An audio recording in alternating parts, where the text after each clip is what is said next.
उससे भी खतरनाक स्थिति, आतंकवादियों पर दायर मुकदमे वापस लिए जाते हैं। आतंकवादियों पर दायर मुकदमे वापस लिए जाते हैं। इस देश में जो लोग राष्ट्रीय सुरक्षा के लिए खतरा बने हुए हैं, जिन लोगों ने राष्ट्र की संप्रभुता को चुनौती दी है, जो लोग लगातार भारत की संप्रभुता को चुनौती दे रहे हैं और देश में हिंसा को बढ़ावा दे रहे हैं, उन लोगों पर दायर मुकदमे, चाहे वह राम जन्मभूमि पर आतंकी हमले का मामला हो या संकट मोचन मंदिर काशी में सीआरपीएफ कैंप रामपुर का मामला हो या गोरखपुर के सीरियल ब्लास्ट का मामला, रघुनाथ मंदिर, ये जितने भी मामले हैं, इन सभी मामलों में जिन आतंकवादियों के खिलाफ मुकदमे दर्ज हुए थे, उत्तर प्रदेश की सरकार ने वोट बैंक के लिए उन मुकदमों को वापस लेने का कुत्सित प्रयास किया। न्यायालय अगर बीच में नहीं होता तो संभवतः अब तक वे आतंकवादी बाहर छूट करके पुनः नरसंहार कर रहे होते, जिस प्रकार से उत्तर प्रदेश के अंदर और प्रदेश के अंदर हुआ है। और उसके बाद भी ये कहते हैं कि सांप्रदायिक हिंसा बनी रहे। महोदय, चर्चा का विषय होना चाहिए कि आखिर सांप्रदायिक कौन है, कौन है सांप्रदायिक। मैं पूछना चाहता हूं इन लोगों से, जब भारत का मुसलमान हज यात्रा करने के लिए जाता है, महोदय, जब हज यात्रा करने के लिए जाता है, उसकी पहचान तब भारतीय के नाम पर नहीं, पाकिस्तानी के नाम पर नहीं, बांग्लादेशी नाम पर नहीं, भारतीय उपमहाद्वीप का जो भी मुसलमान हज यात्रा करने के लिए जाता है, उसकी पहचान हिंदू नाम पर होती है, उसकी पहचान भारतीय, पाकिस्तानी या बांग्लादेश के नाम पर नहीं।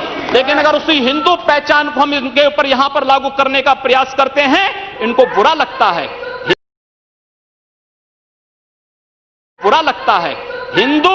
हिंदू सांप्रदायिकता नहीं, हिंदू राष्ट्रीयता का प्रतीक है। और भारत की राष्ट्रीयता का प्रतीक हिंदुत्व को बदनाम करोगे तो उसकी कीमत चुकानी पड़ेगी इन लोगों को।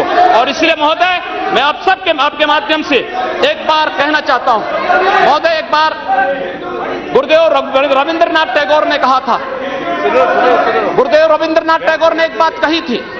उन्होंने कहा था, अगर भारत को समझना है, अगर भारत को समझना है, बैठ जाइए आप, फालतू बात करते हैं। महोदय, उन्होंने कहा, गुरुदेव रविंद्रनाथ टैगोर ने एक बात कही थी और उन्होंने कहा था कि अगर भारत को समझना है तो मैं भारतीय अस्मिता को पहचानना पड़ेगा, और भारतीय अस्मिता को पहचानना है तो स्वामी विवेकानंद के बारे में आप जान लीजिए। स्वामी विवेकानंद ने एक बात कही थी कि गर्व से कहो हम हिंदू हैं। स्वामी विवेकानंद ने एक बात कही थी कि गर्व से कहो हम हिंदू हैं।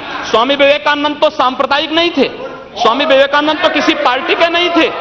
स्वामी विवेकानंद ने तो भारत का प्रतिनिधित्व किया था पूरी दुनिया के अंदर, और दुनिया के अंदर जो हिंदू आज पूरे देश के अंदर, पूरी दुनिया के अंदर अपनी सहिष्णुता के लिए पहचाना जाता था, आज उस हिंदू के साथ किस प्रकार का व्यवहार किया जा रहा है, वह कश्मीर से विस्थापित होता है, उसे कश्मीर से निकाला जाता है। एक भी बार इस सदन में चर्चा नहीं होती है, इन लोगों का मुंह नहीं खुलता जब कश्मीर से 3.5 लाख की संख्या में कश्मीरी पंडित निकाले जाते हैं। तब ये लोग नहीं,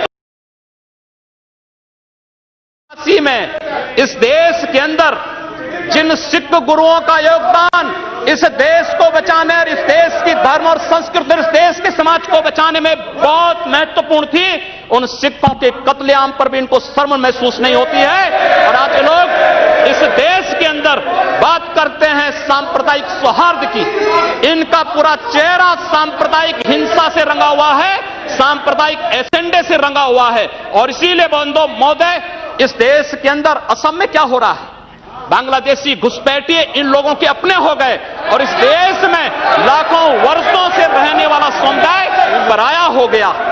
इस देश के अंदर असम में बांग्लादेशी घुसपैठियों के कारण Kokrajhar,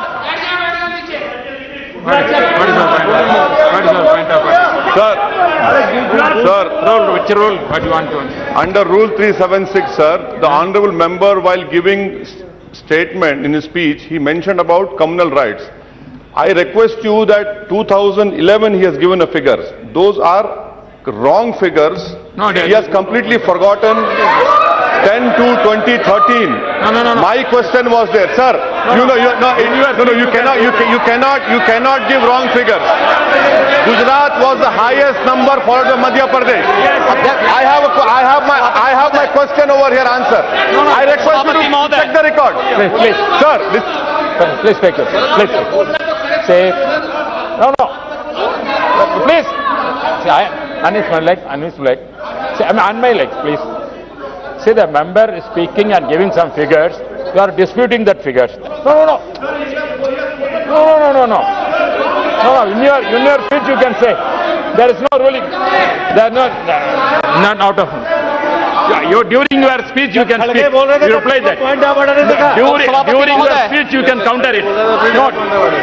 When your term comes, you at that time can dispute it. You continue. You can nothing will counter. उपाध्यक्ष महोदय, सच्चाई कड़वी होती है और कड़वी सच्चाई लोग स्वीकार करने को तैयार नहीं, क्योंकि लोग उस बीमारी से स्वयं त्रस्त हो चुके हैं जो बीमारी इन्होंने पूरे देश को दी है, और इसीलिए ये लोग उस सच्चाई को स्वीकार नहीं कर सकते। कश्मीरी पंडितों के निष्कासन पर और कश्मीर पे हुए अत्याचार पर ये लोग मौन थे। मैं 2011-12 में असम के अंदर देख रहा था, 3 महीनों तक लगातार दंगे होते रहे। इन लोगों ने एक भी बार सदन में चर्चा नहीं कराई। असम जलता रहा, और तो और कांग्रेस के लोग एक बार तो असम के ही मुख्यमंत्री को कटघरे में खड़ा कर दिया कि इन्होंने बोडो लोगों के बारे में कैसे बोल दिया। अरे बोडो वहां का नागरिक है, उसके बारे में नहीं बोलेंगे, किसके बारे में बोलेंगे? लेकिन ये लोग बांग्लादेशियों घुसपैठियों की वकालत करते हैं, और बांग्लादेशी घुसपैठियों की वकालत करते हुए इन लोगों ने पूरे बांग्लादेश, पूरे पूर्वोत्तर के भारत का जो समीकरण बदला है। महोदय, असम के अंदर आज कोकराझार, धुबरी, चिरांग और बरबेटा जिले जो हिंसा की सर्वाधिक चपेट में हैं, वे सर्वाधिक चपेट में जो जिले हैं वे इसलिए हैं क्योंकि बांग्लादेशी घुसपैठी वहां पर आकर के जमीनों पर कब्जा किए हैं। इन लोगों ने वर्क परमिट के साथ साथ उनके राशन कार्ड बनाए हैं, और बेशर्मी के साथ देश के साथ खिलवाड़ इन्होंने वहां पर उनके माध्यम से करवाया है।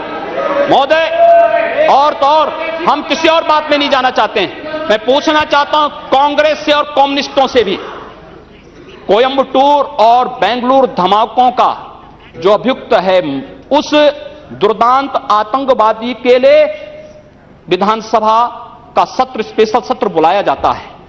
दोनों दल एक साथ मिलकर के अपील करते हैं कि उसको छुड़वाओ। ये क्या सेकुलर, क्या यही सेकुलर है? क्या इनका यही सेकुलर एजेंडा है? क्या यही इस देश में यही सेकुलरिज्म है?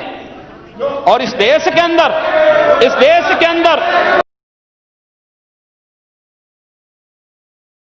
मैं उत्तर प्रदेश के बारे में चर्चा करना चाहता हूं। उत्तर प्रदेश के अंदर 2012 में 118 घटनाएं घटित हुई, 2013 में 247, और मार्च से मई तक 65 घटनाएं घटित हो चुकी हैं। सहारनपुर का दंगा इसलिए हो जाता है क्योंकि हाई कोर्ट के आदेश पर सहारनपुर में एक गुरुद्वारे का निर्माण हो रहा था। अब न्यायालय के आदेश को प्रशासन नहीं मानेगा, उत्तर प्रदेश सरकार नहीं मानेगी। काठ में इसलिए वहां पर विवाद होता है क्योंकि उस गांव में 4 धर्मस्थल हैं, 3 मस्जिद, 1 मंदिर। मंदिर हिंदू समुदाय के द्वारा है, 3 मस्जिदों पर माइक रहेगा, लेकिन मंदिर से माइक उतार दिया जाता है। क्या यही सेकुलर एजेंडा है इन लोगों का? यही सेकुलरिज्म है? क्या इसी को सेकुलरिज्म आप कहेंगे? और इसलिए महोदय, जो कुछ घटना घटित हुई मेरठ के अंदर, एक बालिका का अपहरण होता है, और अपहरण होने के बाद उसके साथ जो घटना घटित होती है कितनी शर्मनाक थी। महिला हिंसा पर हम चर्चा कर रहे हैं, और उस महिला हिंसा की बात हम कर रहे हैं, उस सब के बावजूद ये लोग मौन हो जाते हैं। इन लोगों के मुंह से इनकी जुबान नहीं खुलती उस मामले में।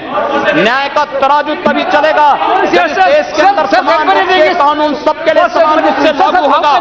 कानून इस देश में मत संप्रदाय और मजहब के आधार पर लागू नहीं हो सकता। और इसलिए महोदय, मैं आपके माध्यम से माननीय गृह मंत्री से चाहूंगा, कांग्रेस कांग्रेस ने मुद्दा दिया है।